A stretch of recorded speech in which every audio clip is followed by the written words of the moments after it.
Good morning, everybody. All of you can see me. I can't see you, but a very warm welcome to all of you, wherever you are, to this event with Marlene Laruelle and Andreas Umland, which is marking and celebrating the availability of Marlene's book, Russian Nationalism in Open Access. It was published 2 years ago by Routledge. It is one of the unique sources of knowledge, information, and also analysis on Russian nationalism. And so there will be a real interesting discussion, I hope, between our two speakers and also those of you who want to participate. So let me say a few words about Marlene and Andreas. Marlene is one of the most productive scholars I've ever encountered in my entire career. She's currently the director of the Institute for European Russian Eurasian Studies in the Elliott School of International Affairs in Washington at George Washington University. I'm a member of this institute, and proudly so. And she's also the co-director of PONARS and director of our Central Asia program. And in her research, she has a broad spectrum of themes and topics that she's working on and analyzing, including Central Asia and the Arctic. But Russian nationalism has been a topic that was on her radar and has been for many, many years. And she's really one of the world's leading specialists in this. And one of her new books is coming out later this year, Is Russia Fascist? That's the polemical question. And it will come out with Cornell University Press, and another one on memory politics and the Russian Civil War, Red versus Whites, with Bloomsbury, also to be published by the end of this. Andreas Umland is principal expert at the program for European Regional and Russian Studies at the Ukrainian Institute for the Future in Kiev. He's actually joining us from Kiev right now. In 2014, he became a senior fellow at the Institute for Euro-Atlantic Cooperation in Kiev, and in 2019, a non-resident fellow at the Center for European Security of the Institute International Relations in Prague. He holds an MA from Stanford, a diploma and doctorate from the Free University of Berlin, a PhD from Cambridge, and his numerous publications can be downloaded. He's also an extremely productive scholar, publishes a series of very informative books on Russian nationalism. So we couldn't ask for a better expert to engage in a discussion on Russian nationalism. I forgot to introduce myself, Peter Rollberg. I'm a member of the Institute for European, Russian, and Eurasian Studies with Marlene. Have been working together with her for the last almost 10 years, and I'm happy and honored to be the moderator of this discussion. So let me ask the two speakers first about the term Russian nationalism. It is a term that is normally negatively marked, and it's also a rather blurred term. So in general, in the political parlance, we have different approaches toward nationalism. For some, the positive side is patriotism. So nationalism can be something productive. It was certainly productive in the 19th century for many countries for the liberation. For others, it is actually jingoism, and it is one of the tools used by imperialist political intentions and so on. How do you use this term? Is it still productive? Is it a more polemical term? Can it still be of interest for an objective, analytical, scholarly discussion? Marlene, do you want to start? Of course, to begin this kind of discussion, for me, I mean, I think nationalism is still it's a relevant scholarly terminology, and it's also relevant in our societies. And I think it would be naive to think that we can have societies without nationalism, because it's about the nation and the state. So it has to be somewhere on our political spectrum. But on the way I work with the term, I usually have a quite restricted definition of nationalism as a political project. So for me, nationalists are those who are unhappy with the relationship between the nation and the state now, and who have a political project to change something. And I dissociate that from nation building strategies that are the one implemented by those who are already in power. And so for me, the current regime in Russia is not nationalist. It has a nation, a state, I mean, a nation building project for Russia, but it doesn't want to change the relationship between the nation and the state. It doesn't have a political project of transforming that relationship. So that's why my definition of Russian nationalism doesn't include all the Putin's regime nation building project. But of course, this can overlap on many aspects, right? They are kind of ongoing dialogue between some nationalist project and the way the Russian state is understanding its kind of nation building missions. I don't know if Andreas would agree with that definition or would include the Russian state project in the definition of nationalism. Well, that's a highly disputed topic, and I find your definition interesting. I have to think about it. Actually, I wasn't aware of it. There has recently been an article by a colleague, a German colleague, Michael Thumann, who has argued that Putin is a nationalist by choice, and he has compared Erdogan with Putin, arguing that Erdogan is also somebody like that. But I basically am agnostic on that, whether to use this term, but would rather like to hear, maybe give the question back to you, Marlene, what you would think about this sort of qualification of Putin as a nationalist, because I've mainly dealt with extreme nationalism, with revolutionary nationalism, or imperial nationalism in Russia, basically with those people who are further to the right of Putin. Putin is, I think, and his regime are more complicated. I wonder whether you would still admit that somebody like Putin can be called nationalist. Yeah, I wouldn't say that. For me, Putin is not a nationalist. For sure, he's not an ethno-nationalist, because I don't think he's believing in this idea of a kind of pure ethnic Russian nation. He has a kind of still imperial vision of what Russia should be, in the sense of including other nations inside the Russian, other minorities, ethnic groups inside the Russian nation. He had very tough discussion and mention of nationalism as being a destructive forces. And to my knowledge, the only time he used nationalism as something positive, when he said, I'm a real nationalist, я настоящий националист, it was in a Valdai Club discussion, and he was asked about, the world global order. So he used nationalist in a sense to say, like, I care about the sovereignty of my country and I'm ready to fight for my own country. So it was a kind of, a kind of answer to Trump, America first. So he was just saying, I'm a nationalist in the sense Russia first. In that sense, yeah, but I don't think nationalism is the good term to use to define this kind of a position. So for me, Putin is not a nationalist. Putin is a statist. He has a very strong vision of what the Russian state should be, both domestically and internationally. He has some illiberal feature, but he's not a nationalist in the sense that I'm using the term. Well, we could make an additional argument that he comes out, of course, of an organization, the KGB, like his many of his fellows, that was primarily engaged, of course, in the suppression of non-Russian nationalism in the Soviet Union, but which also suppressed at least certain parts of the Russian nationalist spectrum, and quite violently even suppressed them, the church, philosophy, the arts, Russian science. So in a way, I'm always a bit struck when people think of Putin as a patriot, even because he comes out of an organization that was not very keen, to say the least, on admitting sort of Russian nationalist ideas, because they saw them as a competition to the Soviet idea. And perhaps now there's even competition between the imperial idea that, or the restorationist, one could say, ideas that the current regime has, and the nationalists who may have entirely different ideas that are either more isolationists or even more expansionist than Putin's ideas.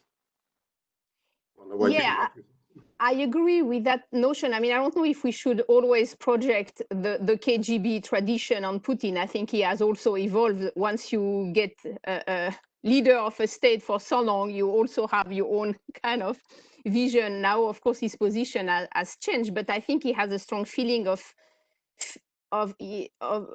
having to fight against this kind of more radical nationalist tendency that he sees as destructive, and also against some other political project that maybe we'll be discussing, like the Russian Orthodox Church project, that are not I don't know if nationalism is the right term to define them, but let's say more conservative, if not reactionary value promotion is also standing somewhere in the middle, considering that, okay, a little bit of conservative values is good, but not too much neither. But maybe what you are mentioning is interesting because we really see there is a huge ideological diversity of the political project of Russian nationalisms, right? And so usually we use the term and we don't really know which is the political project under the term.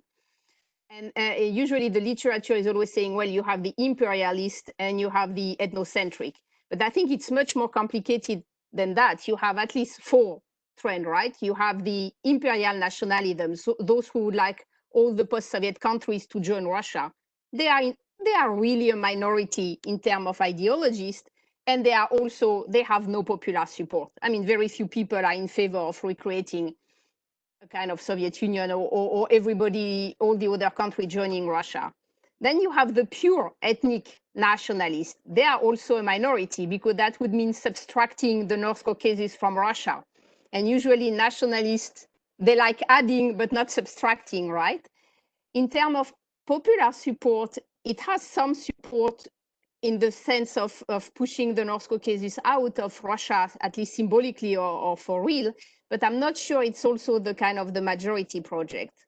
Then you have this Eastern Slavic nationalism, right? So Russia would add Ukraine, Belarus, maybe Transnistria, maybe Northern Kazakhstan.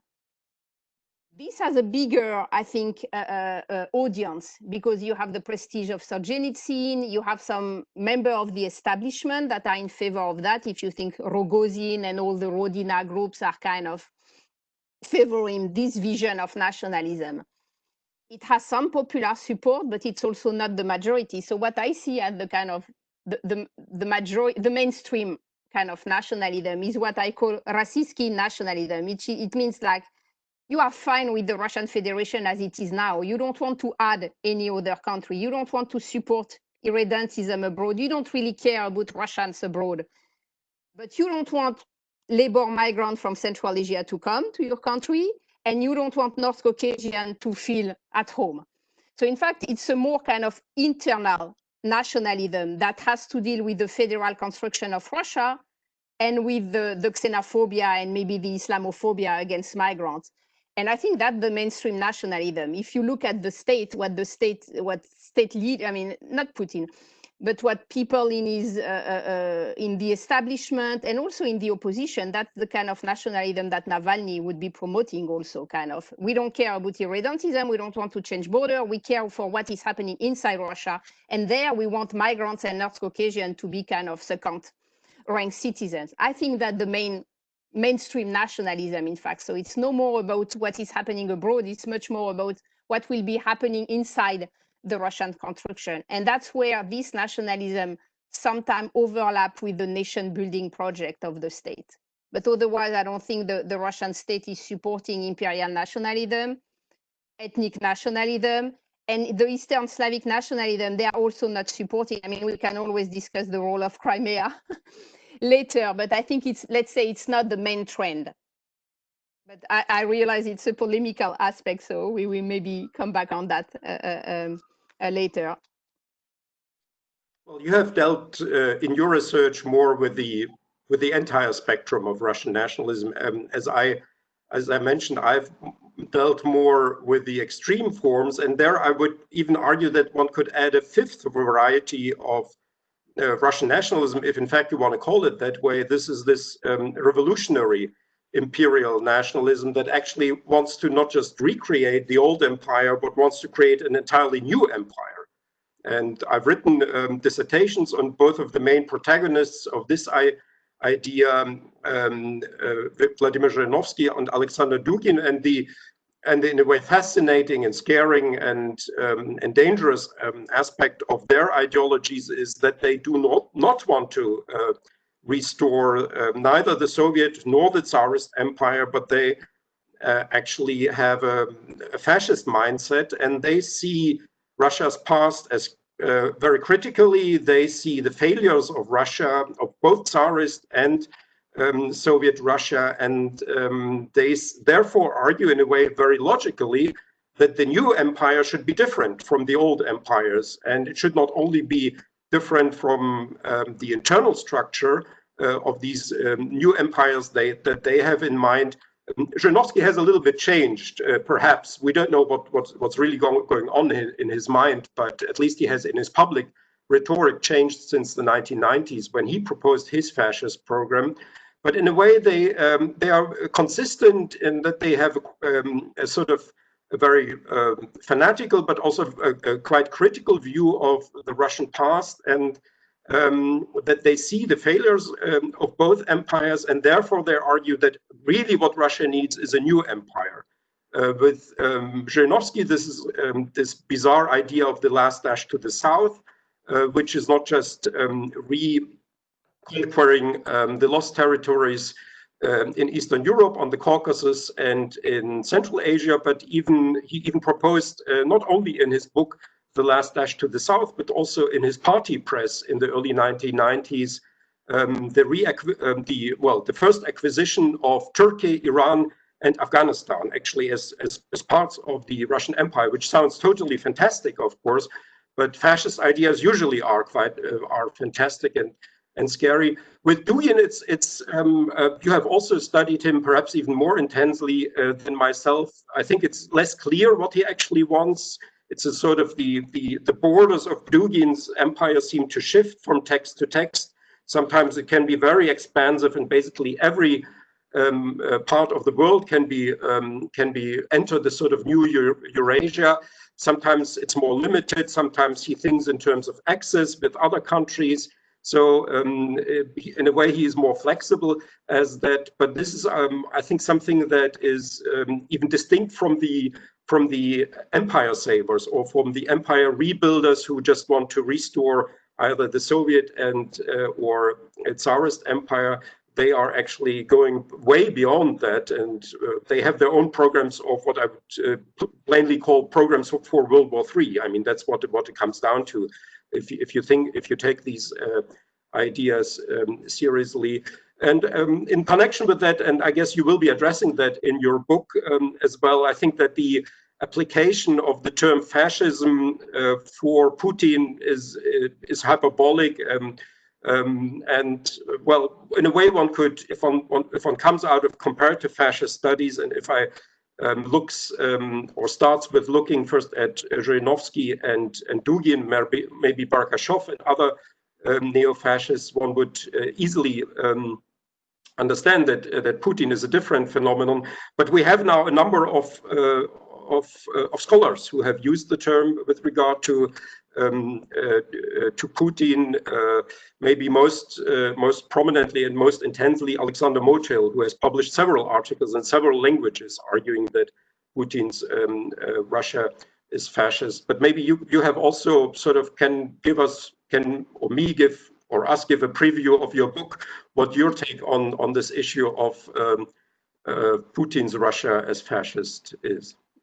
Yeah, well, you were in fact the first in inviting scholars to put what was happening in Russia in comparative perspective with the general kind of fascist studies world and Griffin's definition and so on. So you begin working on that earlier than me. But yeah, I began working on that because of the polemics that emerged around labeling Russia as the fascist country since 2014, especially. And I really see that as a label, right? It's a way to delegitimize the adversary and to legitimize your own position. So it's really the way I interpret it, because if you look at all the arguments, the one advanced by Motyl, the one advanced by Snyder, you can really deconstruct them quite easily. And if we take the Motyl's one, I mean, he has a lot of argument that I think doesn't resist any kind of scholarly discussion about defining the Putin's regime as a dictatorship. Well, on many aspects, Russia is not, is far from being a dictatorship. He has several mention of, the cult of the war, the kind of regenerative myth. But if you look on everyday Russian political language coming from the Kremlin, there is no celebration. There is no new utopia, right? And that, I think, is the key element to identify if there is a fascist ideology or not. You need, if you are a fascist, you have this ideology of utopia. You want to destroy everything to create something new, a new mind, a new mankind, you will rebuild. So war is a kind of regenerative process. You don't have any of that in any kind of the Kremlin's newspeak. You have a lot about conservative values, how we are great, how our past was great. It's a much more classic conservative narrative than a fascist one. And I think that's a key element that makes that the fascist regime that the Putin's regime cannot be labeled fascist. There is also no mobilization at a big scale. I mean, the few moments where the Russian state tried to mobilize the population or some groups, it was the Nashi in the mid-2000s, trying to have this kind of young activist group.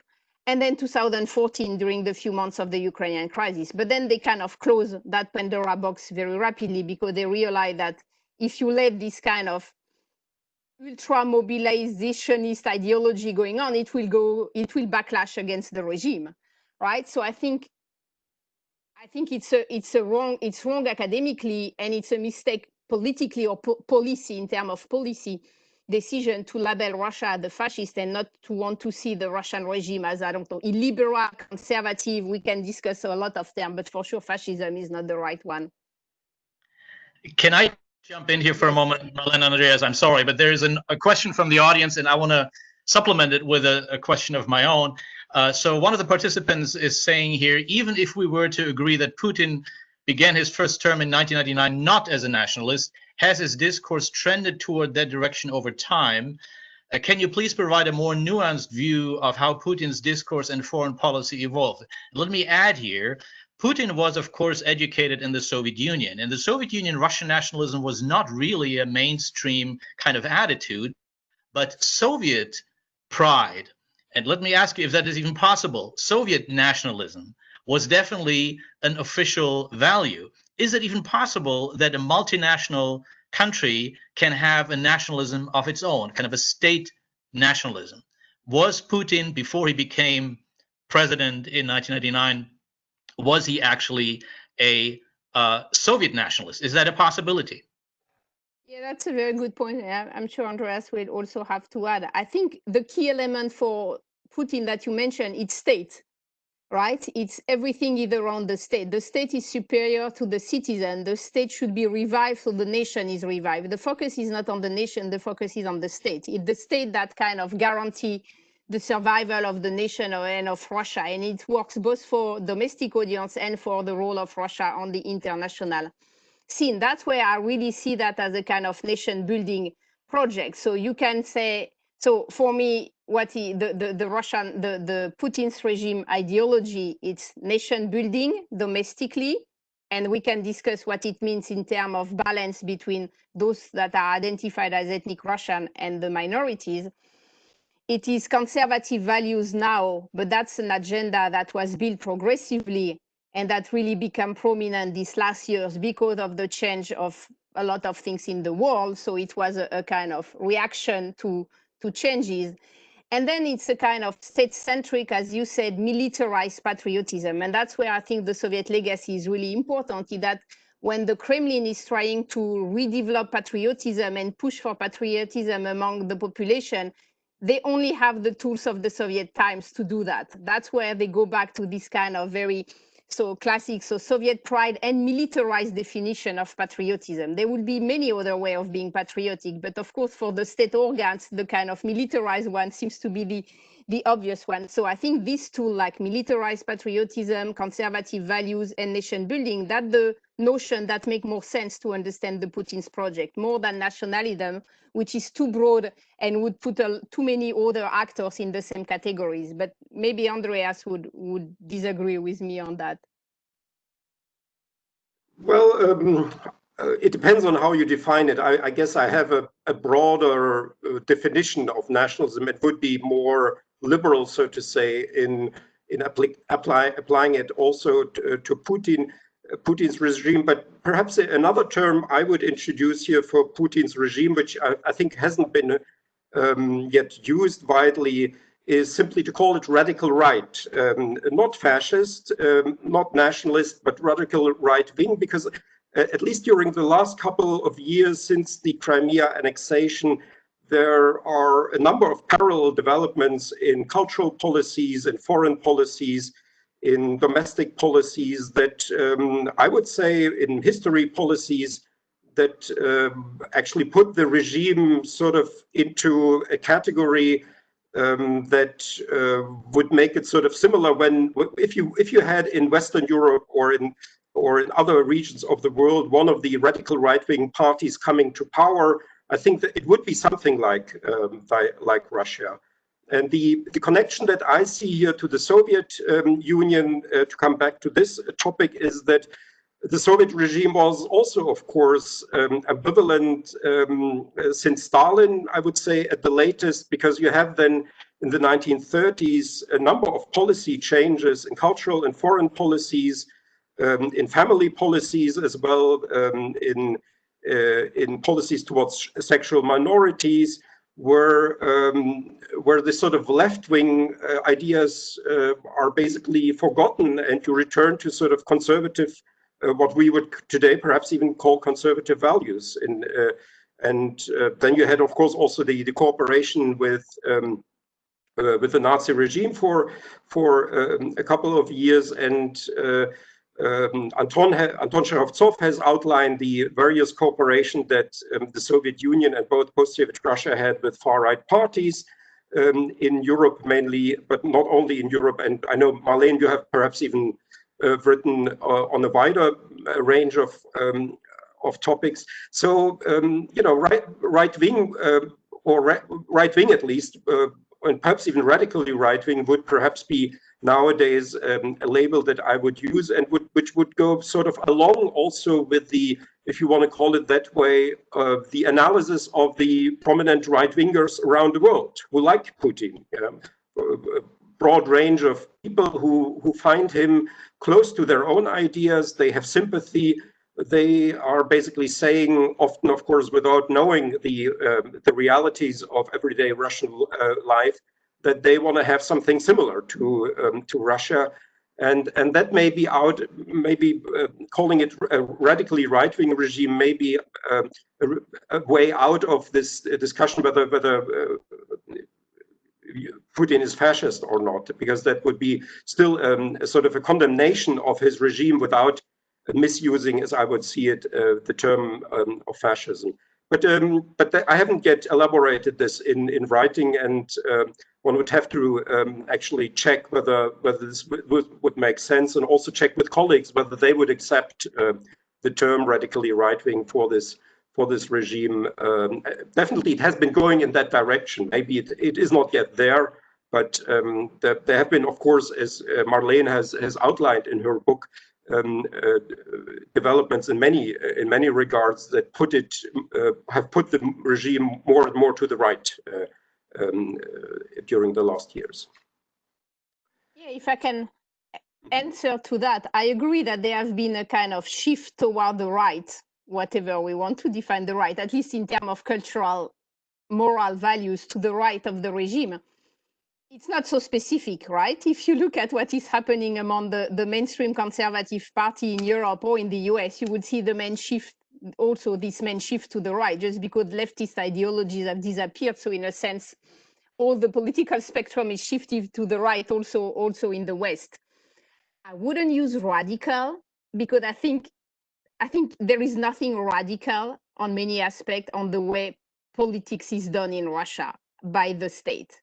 I mean, except the few months of 2014, and I see that as an exception, the Kremlin is not pushing for any kind of radical something. The Kremlin is trying to be always in the middle, to send very contradictory signal, to give a little bit on that side, give on the other side. There is no kind of enough constructed, solid ideology to be labeled radical. You have people inside the system who have radical statements, like Mirzulina saying, like, women who don't have at least 2 children can now access higher education because they should be mothered before studying or whatever. You have all these kind of crazy radical people inside the system, and they are allowed to speak. But the system in itself, when you look at the laws, the decree, the UKAS that passed, are not radical.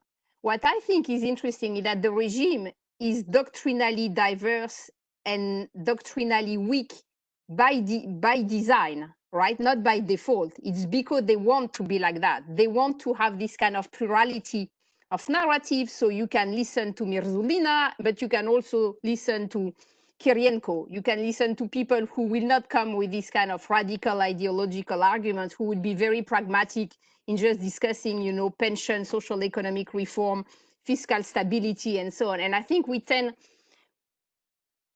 to always look at the most radical statement done by some member of the establishment, and that the trees that is hiding the forest. If we were looking statistically at all the statements made by Russian governments, then this kind of radical ideological statement, they are the minority, and they are not really driving policies. The reality of driving policies in Russia, it's really about kind of trying to manage things so they don't collapse, trying to develop things without reforming too deeply, trying to face corruption without fighting it. That's the reality of the Russian state. So for me, it's not radical on anything.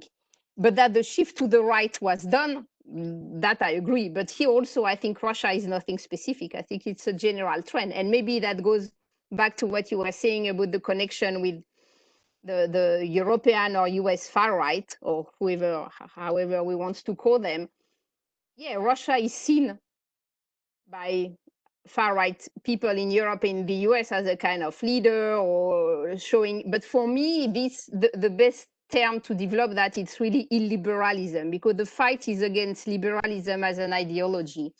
And many of these people have just this kind of vision of Putin and Russia. They know nothing about what is happening in the country. And I think that's an important element in our discussion, is that the image of Russia abroad and the way Russia plays on its brand to speak to the European US far right, and the way this European far right see Russia, it's one thing.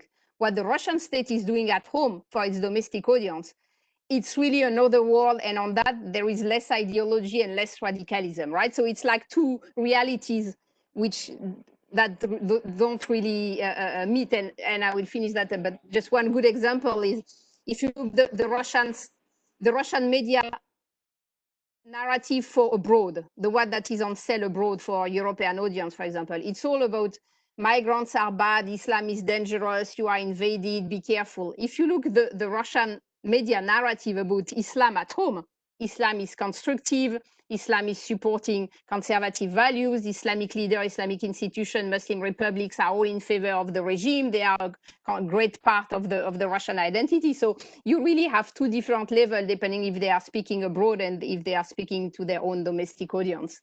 So I think that's an important element to mention. Yeah, maybe I take the radical right-wingers around the world more serious than you, and I consider their opinions. But indeed, our colleague Anton Cherovtsov has made this argument that the first choice for Putin are abroad, of course, not the radical right-wingers, but the mainstream parties. And there he is quite flexible. These can be social democratic or Christian democratic parties. And then once these contacts cannot be established, and once there can be no partnerships like with Berlusconi or with Chirac or with Schröder, then the second choice are actually the far-right parties, because they are then open for cooperation. And then there is perhaps even, my feeling is even that there is a little bit of interaction going on, that so that Putin is, the regime is driven into this cooperation with the far right. Maybe again, I'm overstating here something. It cooperates with the far right, and then it sort of also is influenced by this cooperation, although this cooperation was initially not ideologically driven. It was more like out of no other options, because the mainstream parties are closing down. They become more skeptical towards Putin, and then the extremist parties are becoming more interesting, and then most of the partners abroad are on the far right, although not all of them are on the far right. Even there are even far left parties that then find something attractive in Putin's regime, which is quite bizarre actually, because it's also a very anti-egalitarian regime. Russia has a horrible Gini index, a big difference between the richest and the poorest people. So this left-wing behavior is also dubious. And in Germany, what I see is now that there is, even within the left party, not the Social Democratic Party, but in the left party, which has been traditionally very pro-Russian and even pro-Putinist, there is now a younger group that is very critical, actually, of the sympathies that the left party has in Germany for Putin, because their argument is actually a socioeconomic one and not even so much an ideological one, is that they see Russia as a non-egalitarian country and therefore not suitable for cooperation. But maybe this is, it's more about terms than about, this discussion is more about terms than about the substance. I don't think we are that far away in terms of the substance, actually, that there has been this move to the right, and whether you call it radical or not is, I would also call it extremist right or extreme right. This is a term, in Germany there's a distinction between right-wing extremism and right-wing radicalism that is not made often in the English specialized literature, and the term of right-wing radicalism in Germany is a more, in a way, it's a more moderate definition of radicalism. It actually tries to make a difference between radicalism and extremism, and says that the radical right actually remains within the current constitutional order. It's not trying to overthrow the current constitutional order. So it's actually less of a threat to democracy than the extremist right that actually wants to make the entire liberal order disappear. And there I would agree with you that there are still certain civil rights observed in Russia, and we don't have a totalitarian regime, of course, and only even in parts, I would say, a fully developed authoritarian regime. It's not in all regards, because you still have, at least in certain subfields, you have considerable freedom, even in today Russia. Maybe we should just go away from this, because it's too much about terminology and not so much about the substance. Yeah. Marlene, can I interfere on behalf of the audience here? Is that okay? Of course. So here's a question that I think really deserves both of your attention. Can you address Putin's reinvention of the roles of the Russian Orthodox Church and the role of the Cossacks, and how that has evolved the Russian national identity? Yeah, that's a good question.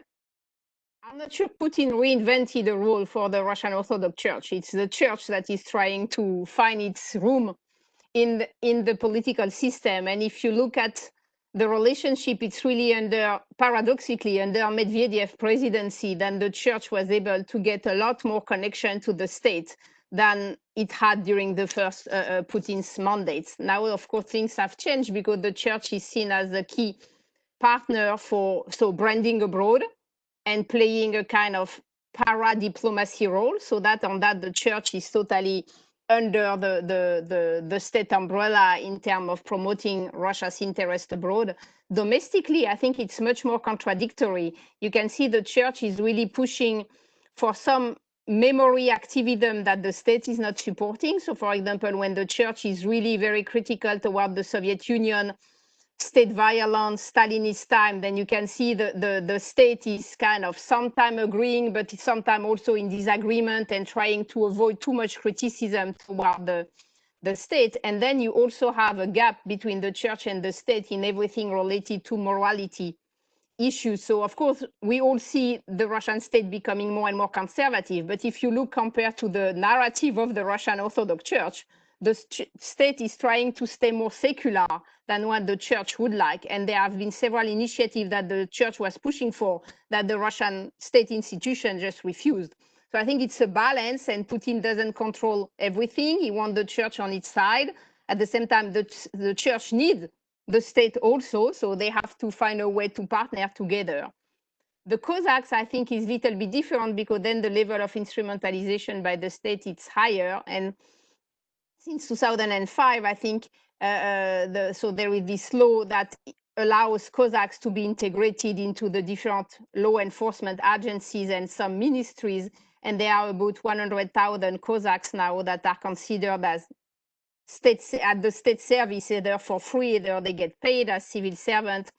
And I think the state has been playing that Cossack card, but not so much. It's really played at the local level, the regional level, so especially in southern Russia. The states use it, but not so much. So I think I mean, the Cossack case is a smaller example of recreating national identity. I think the state, where the state is the most efficient is creating miniseries, patriotic film, historical park to kind of celebrate Russia's continuity over time, the kind of 1 millennium history, to celebrate Russia's geography, Russia's space. So that's where I see really the state investing a lot of money and energy in trying to do this nation building project.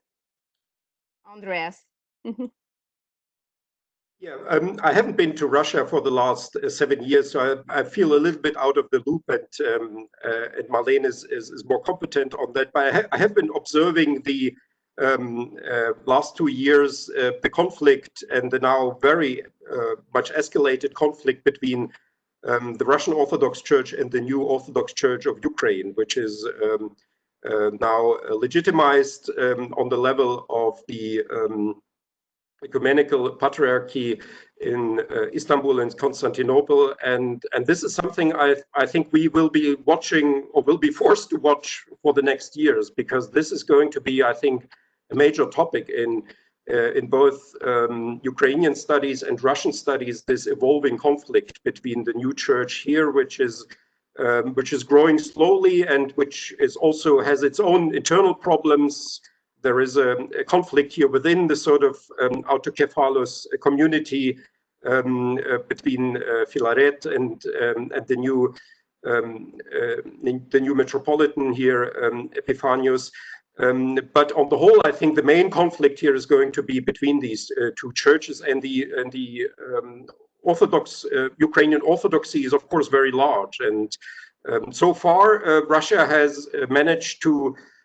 The Russian Orthodox Church has managed to sort of prevent most of the other Orthodox churches in the world to recognize the new Orthodox Church of Ukraine. But slowly, I think as years go by, there will be more and more churches that will be acknowledging this church. And as far as I can see, Moscow is absolutely against that, and there's no compromise. And I'm actually very worried about this, and this could be very explosive in the future, because the so-called Ukrainian Orthodox Church of the Moscow Patriarchy is very present still in Ukraine and has a lot of property here and a lot of influence.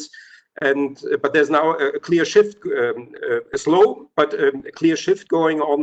And as far as I understand, there is no space for compromise. Actually, Moscow is simply rejecting this, saying this is blasphemy, and is now actually in a conflict with Constantinople because of that, and will be apparently getting into more and more conflicts with other Orthodox churches that are recognizing the new autocephalous Ukrainian Orthodox Church. So I don't see a solution so far for that. I'm afraid it may take a new patriarch in Moscow who may take a more moderate approach, and then there will be an acknowledgement of the Ukrainian Orthodox Church. I think there's no way around that. Otherwise, this will further escalate in the future relations between Russia and Ukraine. And the problem here again, and that is why I use this term right-wing for the current regime in Russia, is that on an unofficial basis, I don't know what you think about this, in an informal way, the Russian Orthodox Church is, of course, tightly connected to the Russian state. Constitutionally not. Supposedly, state and church are separate, but in political substance, I would not hesitate to call the Russian Orthodox Church, and that is, of course, the long tradition, the long Tsarist tradition, a de facto state church, not de jure, but de facto a state church. And so the influence here of the Russian Orthodox Church on the Russian state may not be moderating at all with regard to Ukraine, because the Russian Orthodox Church has now its own fight with Ukraine. And so one would usually hope and expect that churches are peacemakers, but not in the Russian-Ukrainian conflict, I'm afraid. It's rather the other way around. But I would be eager to know what you think about this connection between the Russian Orthodox Church and the Russian state. Yeah, I think it's a very complex one. So yeah, on many aspects, it looks like an informal state religion.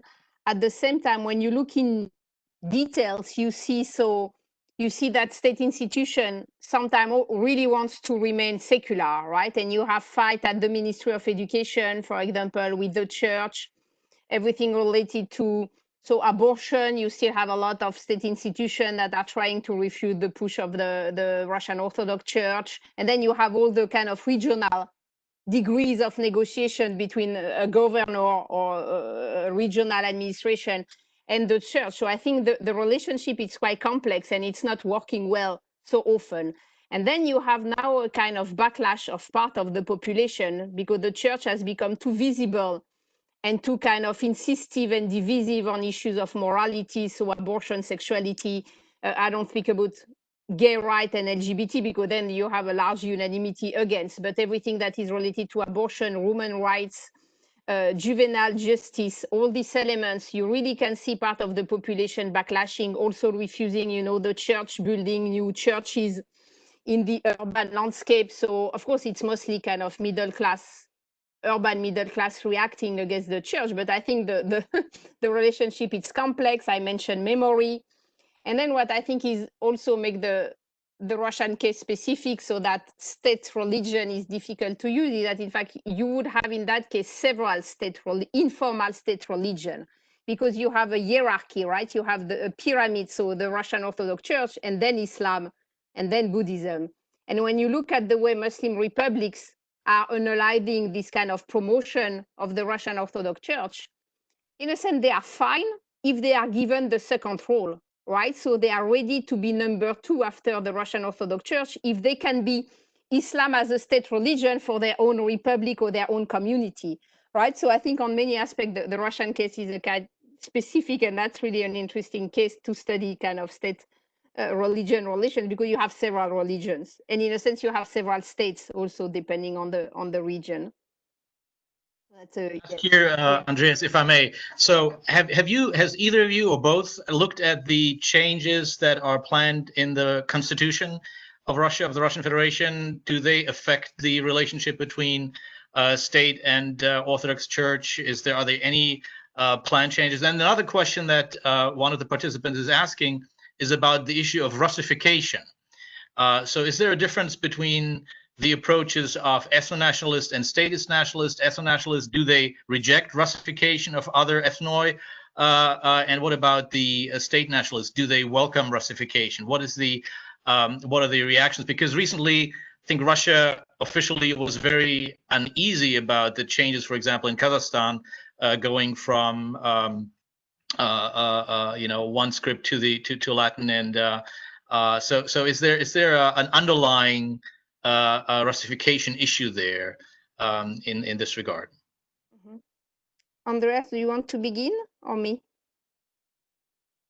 Well, I can maybe only say something historical because, as I said, I have been to Russia for several years for a number of reasons. While I'm sort of living here in Ukraine and there's a war, and but this sort of ambivalence reminds me about the nationalities in Russia, somewhat of the sort of the waves in the Soviet Union, where you had indigenization, you had Russification, and here I see also something like that. Sometimes there are signals that Russian and the Russian ethnicity is really something special in Russia. And you have other discourses where it's emphasized that Russia is a multinational state, and which is not really, it's with 80% of the population being ethnically Russian. It's you could argue that Russia is actually a nation state, at least in demographic terms, because the non-Russians are just too few, and they are also spread too thinly across the country, except for the Northern Caucasus. in I think all the regions, ethnic Russians are actually the majority, or at least the plurality in the region. So yeah, I think that my impression is at least that that this is something which the regime is sort of flexible or does not know what to do, because there is a request, of course, from the people that that Marlene would call unequivocally nationalists, who are ethnic nationalists, and they are unhappy with this state and they want more Russification. But there's also then a counter discourse that wants to preserve this sort of image of Russia as a multinational state, which is, I think, partly a fiction as well, and which is more of a celebration of a few minorities rather than a reflection of the actual situation of the country. Yeah, that great comment. I agree. I think that the big issues for Russia is how to manage federalism in relations to these ethnic minorities. They cannot go without that federal structure and this kind of rights given to minorities, because that's just historically there and you cannot go against that. But at the same time, it's not really a federation, and it's not really, but it's not a federation not because Russia's government would be nationalist against the minority. It's not a federation because it's a centralized political state. So the same attitude is also done toward Russian region. It's not specifically against ethnic republics. It's globally the will to think that Russia should function as a very centralized state. This Russification issue, I think it has been, yeah, it kind of came back on the political agenda these last few years. There was tension in Tatarstan about the use of Russian language and the relationship to Tatar language. I see it not as a gesture. So yeah, I don't see it as a gesture of kind of the will to Russify the federation at any price. I see it as a kind of collateral victim of this centralization strategy, this will that in every republic, there should be exactly the same law. And so if the same law includes Russian language should be first, that's the kind of push. And I think the kind of pure kind of nationalist mindset is only second, arrived only second in these strategies. In terms of what the different group thinks, it's quite difficult because they are not very developed strategies on this question, and they may have very contradictory statements. You may have people celebrating Russia's ethnic diversities and languages who would still be pushing for Russian language to be all over. And so I wouldn't look too much into this kind of detail. I think very often the Russian nationalist groups are very immature political actors, right? That accept their narrative on the Russian nation. When you look at the term of policy, what they really would like to do, it's very difficult to identify what they really would do if they were in power, right? So on that, they are really far away, I think, from European far-right groups, which have much more developed globally policy on everything, social, economic, fiscal. We can think whatever we want, but they have at least some programs. If you look Russian nationalists outside, those we can call nationalists inside the state, I don't think you can identify any kind of policy program that would be worth discussing. On the constitution, I think the main issue is to know if the mention of God will be inscribed into the constitution. I mean, you have many democratic countries that have God inscribed into their constitution. The real issue would be that to know if it's done, would it be after used as a way to repress some group in the name of the law on blasphemy? And I think that's, as always, the issue is that the Russian state the Russian government has been creating a series of kind of potentially repressive laws, and they use them in a very different, sometimes they don't use them, sometimes they use them to target a specific group. So it's a kind of variable use of the law. But of course, if God was inscribed into the constitution, then the law on blasphemy will be able to be used in a much broader scale. Again, a lot of liberal, leftist, whatever enemy of the state would be identified at a specific moment. Here's a question that continues actually the line of discussion that we've had. Could you discuss the constitutional amendment that refers to ethnic Russians as the state-forming people, which has seen opposition from some leaders of Russia's ethnic republics? Yeah, so this term of state builder, state, depending how it's formulating, it has been discussed in the 90s. There have been several bills and draft of laws to make that official. It's never really passed. I'm not sure that I understand the protest coming from, of course, ethnic minority leaders. I'm not sure it would change a lot if it would pass, because, as I said, the Russian state already projects itself as a hierarchy. And you have ethnic Russians at the top of the hierarchy. It's already there symbolically, and it's already there in the language laws and so on. So it would just be reinforcing that. That doesn't mean that that would really, in theory, that wouldn't decrease the right of ethnic minorities.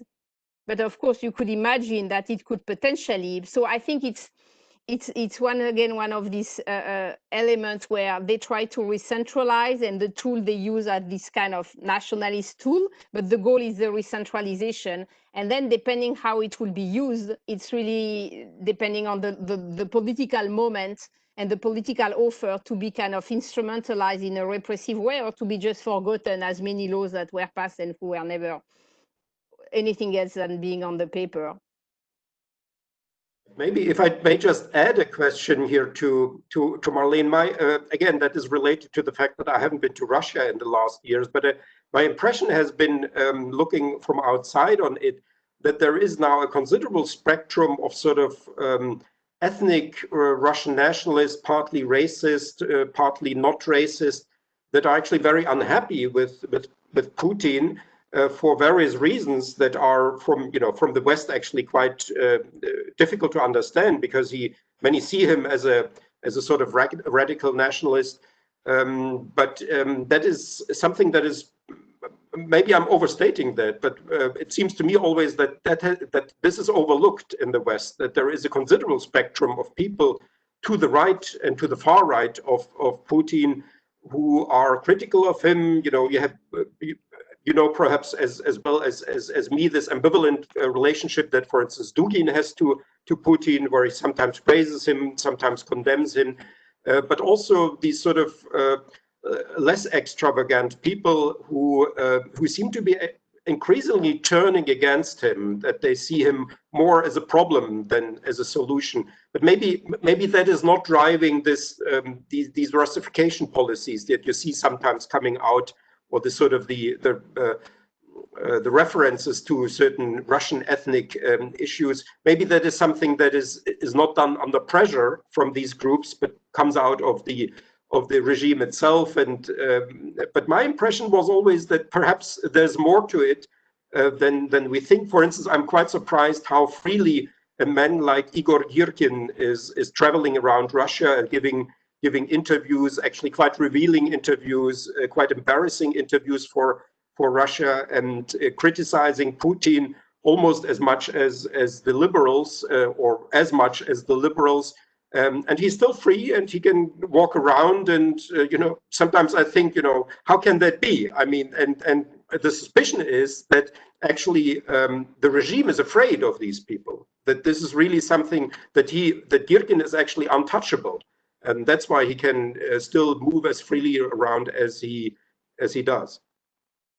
Yeah, I think you mentioned several great points. So let me reply three elements. The first one is that the Russian state is plural ideologically, right? So you would have people who would push for this kind of making the Russian nation the kind of constitutive part of the Russian state. And then you would have groups who would like to stay at the level of this kind of plurality, multi-confessionality, multinationality. And I think one of the success of the regime has been able to give voice to everybody. And of course, you can always think, okay, the balance will not work for so long, and then one side will win, and then it will be kind of civil war between elites. But so far it works, right? So far they have been able to maintain the balance. And so all the voices are there. They compete with each other, and still it looks unstable from the outside, but it still works and looks stable inside, right? This kind of plurality of narrative. And plurality of ecosystem, right? It's the term I use to describe all these kind of ideological group inside the Kremlin system. You have different ecosystems with different ideologies, different patrons, and they can all report to Putin and fight with each other. On the point on the part of the Russian nationalists being unhappy with Putin, yeah, I think that's really important. And seen from Russia, I don't see many people in Russia would see Putin as a nationalist. That's the construction from the West. Putin has been really pushing for defending multinationality of Russia, multi-confessionality. He's very positive talking with the Muslim leaders. And when you look at popular support, what Putin sees for Russia is not the majority popular support. If you look at the level of xenophobia, if you look at question by Levada Center or other about do you want to close the border with Central Asia? Would you like to have a visa regime with Central Asian country with the Caucasus? The majority of the Russian population would say yes, right? But Putin is there and he's saying no, because it's the Eurasian Economic Union. So whoever is member of the union has freedom of movement. So on that, he's kind of standing with the post-imperial, post-colonial, whatever you want to define ideology for Russia, with this notion that, well, if Russia is the great regional power, it should have border opens more or less for people to come. But that's that is the minority, because his population would be in favor of something that would be much more nationalist and much more xenophobic. So that's one of these interesting paradoxes.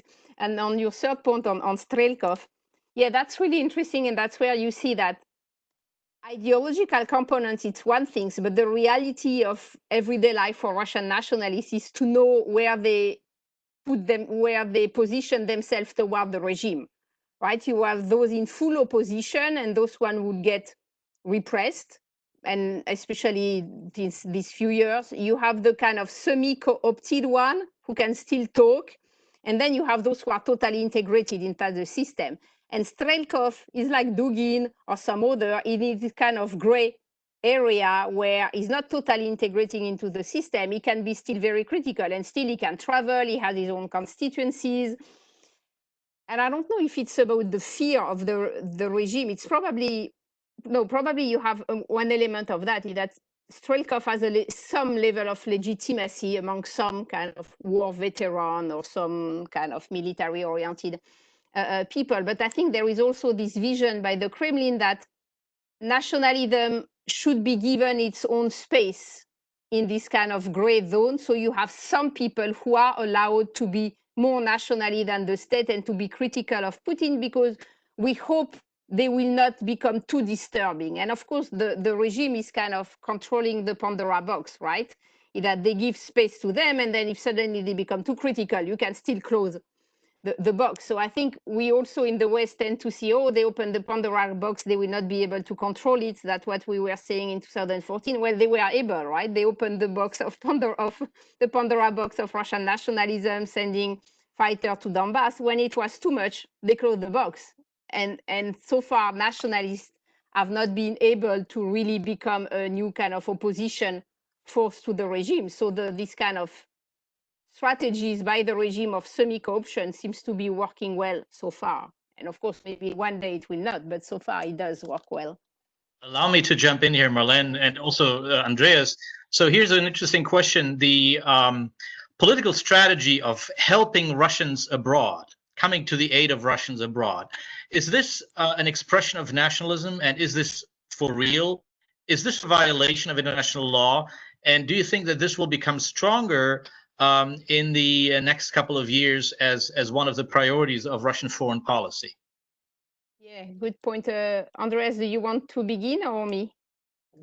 Well, I can maybe, because the topic came already up, and of course here the prime example for that, or the most consequential one, was the annexation of Crimea, which was both framed as an alleged reunification, but was also a sort of saving of the Russian Crimea, the ethnic Russians on Crimea from the allegedly fascist regime in Kiev. So this is a part of that, and I'm still surprised and dismayed as well how much actually this whole idea of Crimea annexation became popular in Russia. So my impression is that Eurasianism and Pan-Slavism and sort of Slavophile ideas about the unity of people and Tsar and Orthodox civilization, these are all, I would say, limited. they have a limited popularity. These are more intellectual ideas and perhaps have less support in the broader population. But the annexation of Crimea, I think, is really a special case because it has also turned apparently many otherwise liberal people to the regime. It has made Putin at least partly popular among many people who would in other ways be critical of him. And the paradox here is that, of course, the whole mythology of Crimea belonging to Russia, I would say, is as fantastic as Eurasianism or Pan-Slavism or, you know, this symphonic unity of the Tsar and the people. I think, you know, it's just it's a mythology. If you look at the actual history of Crimea, it's not actually ethnic Russian. You know, there are still people today alive on Crimea or in Ukraine who, as children, can remember a time when ethnic Russians were not an absolute majority on Crimea. Before the deportation of the Crimean Tatars, the Russians were a relative majority, but not an absolute majority. The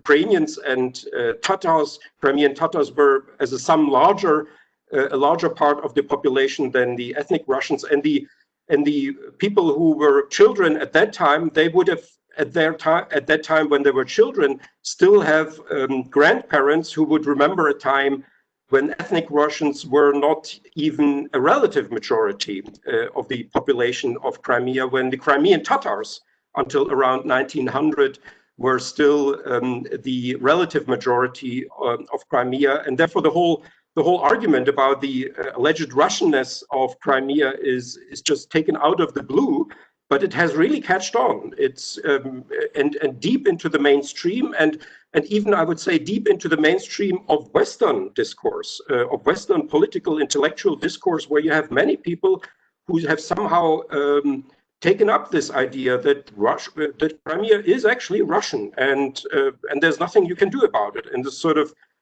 something that is so deep, although of course Crimea was only annexed by the Tsarist Empire in 1783, relatively late. There are other parts of the Tsarist Empire now outside the Russian Federation that have been much longer parts of the Tsarist Empire.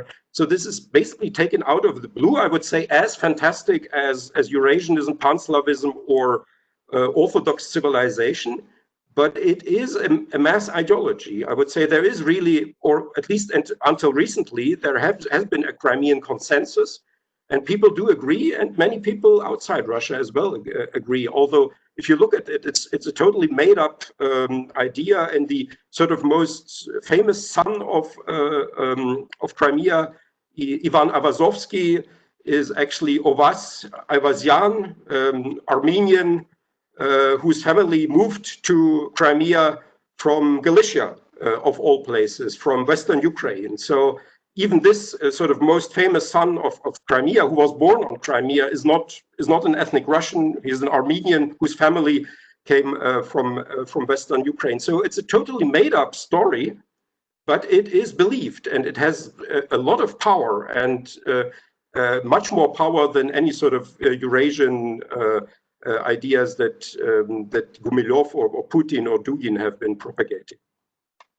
I wonder what your take on this is, but maybe this is not so much an answer to the question that was asked. I've maybe gone here too far into the specificity of Crimea.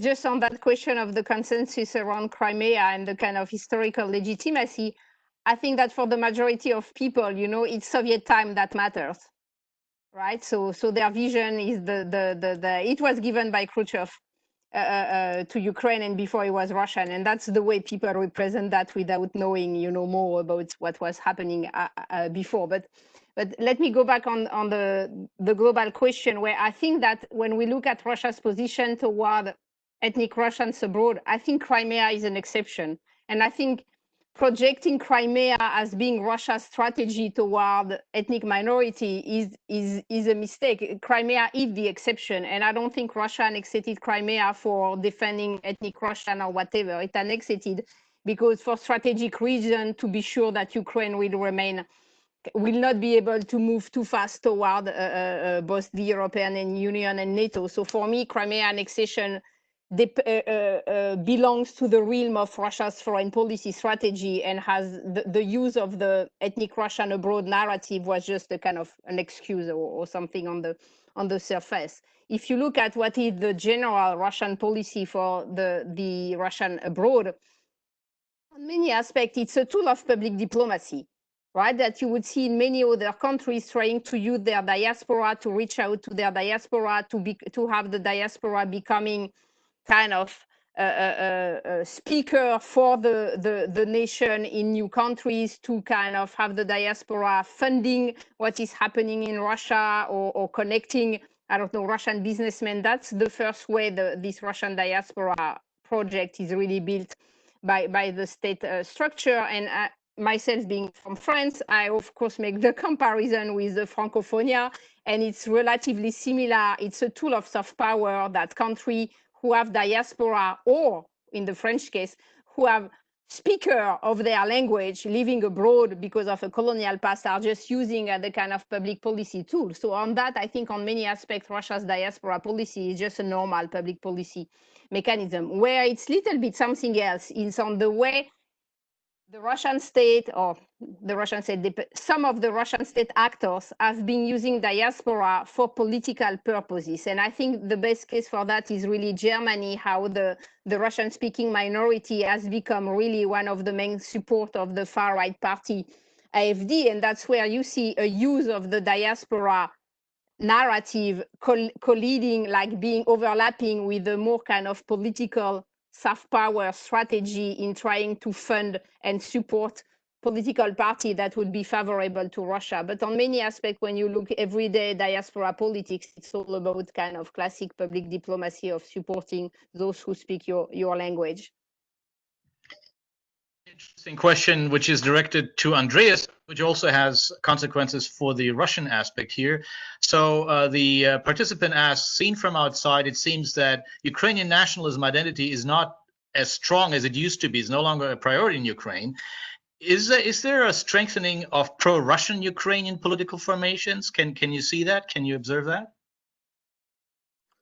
Well, there have always been the classically pro-Russian political forces in Ukraine. That was, first of all, the Communist Party of Ukraine. Then there was a party called the Progressive Socialist Party of Ukraine, which was, I think, neither progressive nor socialist, but was basically sort of a branch of imperial, as I would call it, Russian nationalism in Ukraine. And then there was the Party of Regions, of course, and now the so-called opposition platform and the opposition bloc. But these are now marginalized. I would actually argue against that. I would also make the difference here in comparison to Russia, that nationalism really is a major political force, moderate nationalism in Ukraine. I'm not sure Marlene would call that actually nationalism, because she would perhaps call that nation building. But so this is a different situation than in Russia. It's a post-colonial form of nationalism, not post-imperial, but post-colonial. And it has also radical sections. But the moderate nationalists are actually a major force here. The current leadership of Ukraine is, I would rather call perhaps patriotic or agnostic on the theme of the Ukrainian nation. It's so demonstratively inclusive. So to the degree that Zelensky refuses to discuss historical issues and partly even cultural issues, and simply wants to leave that out of politics and let it be decided on the regional or local level. But there are still nationalist parties, and there are also radical nationalist parties, but they are not in parliament anymore. One of the radical nationalist parties was from 2012 to 2014 in parliament. But such parties as European Solidarity, the Fatherland Party, to some degree, the Golos Party, Voice Party, they can be classified, I guess, as moderate nationalist parties, at least sections of them. And that makes actually, I would say, Ukraine somewhat different from Russia, where, of course, the whole politics is difficult to compare because you don't have free party political competition in Russia, whereas in Ukraine you have relatively free party political in Ukraine party political competition. But I think it will remain here in place.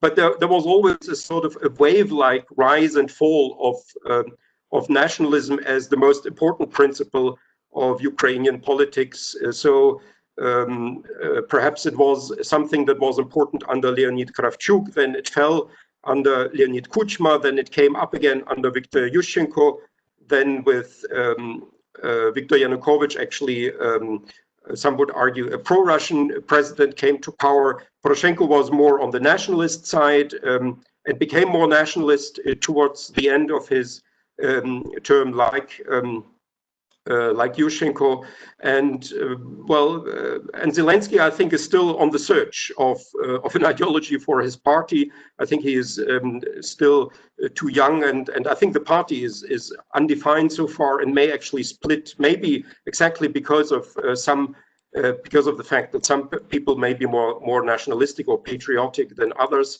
But in Ukraine, I would in any way say that moderate nationalism is actually a major ideology, although I see that maybe Marlene would use a different term here for this, what I call nationalism. Yeah, if I can just add one element, what seems to me interesting, and I'm really not a specialist on Ukraine, is that in Ukraine you can identify constituencies that are in support of one form or another of nationalism. When in Russia, it's very difficult to identify what would be the sociological basis of Russian nationalism, right? In that blue-collar group, in that pauperized middle classes, it's very difficult in surveys when you look at public opinion to identify groups. What you can identify in Russia is more or less supporter of conservative values. Then you can see some sociological groups and regions emerging, but not in terms of defining who would be a Russian nationalist. And so I found that interesting because my impression is that in Ukraine, you can identify constituencies, region, which would kind of politically relate more clearly. But it's because it's maybe because we don't have competitive politics in Russia that you don't see sociological groups while you see them in the Ukraine because you have a competitive politics and therefore parties who can openly claim one or another form of nationalism. Here's a question to both of you. Can you talk about democratic nationalism? And the name of Alexei Navalny came up in a couple of questions sent here. So of course, Navalny seemed to be the big alternative to Putin for a couple of years. And then when it became clear that he also has strong nationalist sentiments that he is voicing, that was disturbing to some Western observers and so on. Can you say something about this phenomenon? Is it organic? Is it imposed? Yeah, I can give my own reading of the Navalny case. I think to understand Navalny, it's important to dissociate democratic values and liberal values, right? That we tend to kind of think it's overlap in the West, but I think it's two different elements.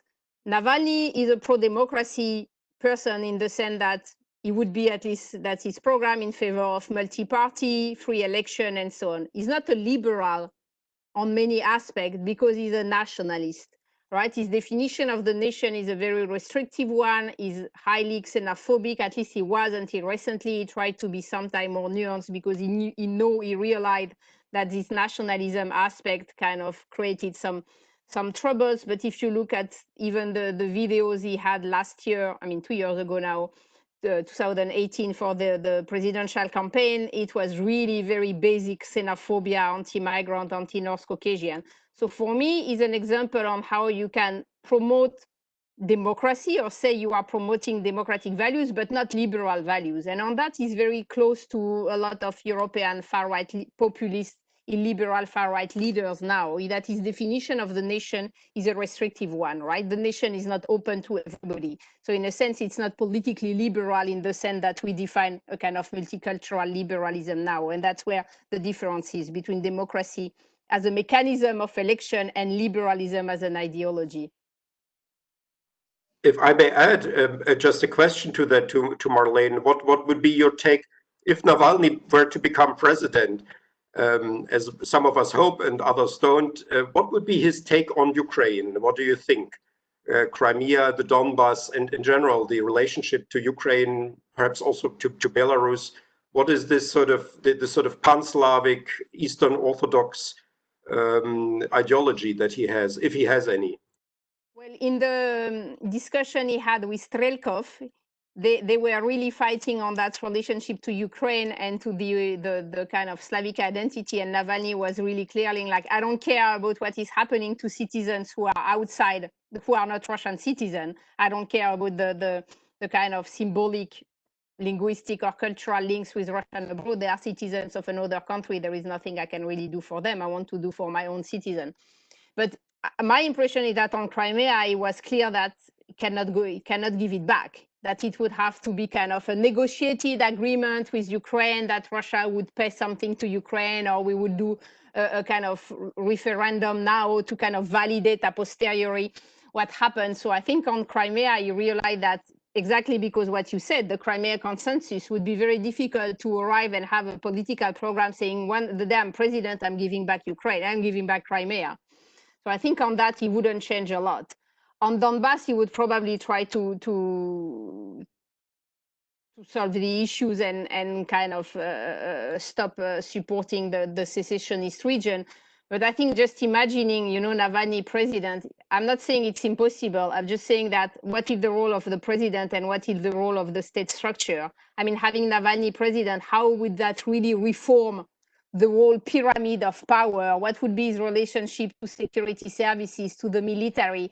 You cannot fire, I mean, Russia is not Georgia. You cannot fire all the policemen in the street and hire new ones to fight against corruption. You cannot change the state structure easily in a country like Russia. So it's difficult for me to imagine that everything is saying, all this kind of reformist agenda, if he would arrive in power by I don't know which occasion, he would have the possibility of kind of reforming rapidly all this by top-down decision. I mean, he has some grassroots support also, but you don't change the state structure, you don't change the bureaucratic culture very easily. So I think that on many aspects, people who hope for him would be partly disappointed. I think it would be much more complicated. And that's why I think what would be more realistic would be to have reformists emerging from inside the system, not from outside the system. Interesting. I have a slightly different take because I think that things are now in flux in Russia, and maybe what was true for the last 20 years will not be, because the whole economic model seems to break down, and currently they still have reserves, but they will be eaten up, and then the question with Crimea will not be any longer whether they want to have Crimea or not, but whether they can afford Crimea, which is within the Russian budget, the most subsidized region, and the sort of problems that Crimea is having, for instance, with fresh water, are accumulating. And I'm looking at this also from an East German perspective, where the West Germans are still paying 30 years after the reunification. We still have a special tax in Germany, the so-called Solidaritätszuschlag, the solidarity addition, which is a special tax to support East Germany after 30 years. And it's still very, very expensive. And I'm not sure this is going to work for Russia. I mean, I think in 5 years' time, if not before, they will have other problems. And also that the regime, I'm not sure. I mean, whether this can really survive. And my feeling is rather that everything connected to this regime will be so discredited at a certain point that a new leader would almost by definition have to come from outside the regime. That is my take on this, because this regime, I think, is really now running into trouble. And if you have a change in the media landscape, if all the things will be spoken about that have not been yet spoken about broadly, starting with the bombings, Moscow bombings of 1999, Volgodonsk, Buynaksk, and all these stories, and all the way through the annexation of Crimea, I think I could imagine a situation where you will have a sort of tabula rasa, like in 1917 or in 1991, when everything changes, until there's this famous book by Slevsky, everything was, what was the title? It was true, and then it was not true. So something like, I'm already seeing that. Maybe I'm fantasizing here, but currently I think things are really in flux, and that's why I think actually the regime is doomed in a way. But maybe I'm wrong. Yeah, well, I have another reading, but also difficult to make any kind of prediction. I agree that the regime is largely in flux, but what I see is the growing. You see the rise of urban activism. You see this kind of younger generation of civil servants who really would like to change the system. So I think things changing, but in a more reformist way than the tabula rasa model. I don't think the security services and the military will let happen any kind of tabula rasa. It was too costly for Russia, and they can function on a very resilient budget. I mean, it's really the backbone of the state. It will not collapse once again, I think, like in 91. But I see more a kind of reformist atmosphere coming from grassroots level and from some section inside the administration trying to change the system from the inside. Because you see the idea of someone from outside, maybe someone from outside, but once you are in power, you have to work for people who are inside. I mean, your civil servants will still be the same people. And so you would still need to have an inside will to reform to be able to make the change. But we are kind of projecting on, forecasting on things, so always impossible to forecast for Russia. I hate to be the spoiler here, but let me just say, in Marlene's book, a lot of intellectual aspects are actually touched upon. And I would say also what's characteristic for both Andreas Umland and Marlene Laruelle is the way, as scholars, that they take cultural aspects in the broadest sense very seriously. There were a couple of questions that I could not address. I apologize to all those who sent them toward me. One was about Eduard Limonov, for example, who recently passed away, who was, of course, a passionate Russian nationalist, but also in a very kind of oscillating and paradoxical way. In Marlene's book, she sheds light, and she's one of the few specialists who do that, on the Izborsky Klub, for example, Alexander Prokhanov's intellectual platform, and Alexander Dugin, this really bizarre Russian classically trained philosopher, and other aspects. And I think what is interesting about Marlene's book is that she takes not only these phenomena, these intellectual phenomena seriously, but she looks at them with the same kind of keen attention as toward the political consequences of ideas. And that makes, I think, this book really worthwhile. And so I want to really recommend it to everybody. And the fact that it's now available in open access and not for the prohibitively high price that Routledge normally charges is really a gift to all of us. So thank you, Marlene, for this. Thank you, Andreas, for joining us from Kiev. Thanks to Matt Cooley for supporting us technically in a wonderful way. And thanks to all of you for your interest in this topic and for joining us here. And all the best to you. Bye-bye. Thank you all. Thank you, Andreas. Thank you, Peter. Bye-bye.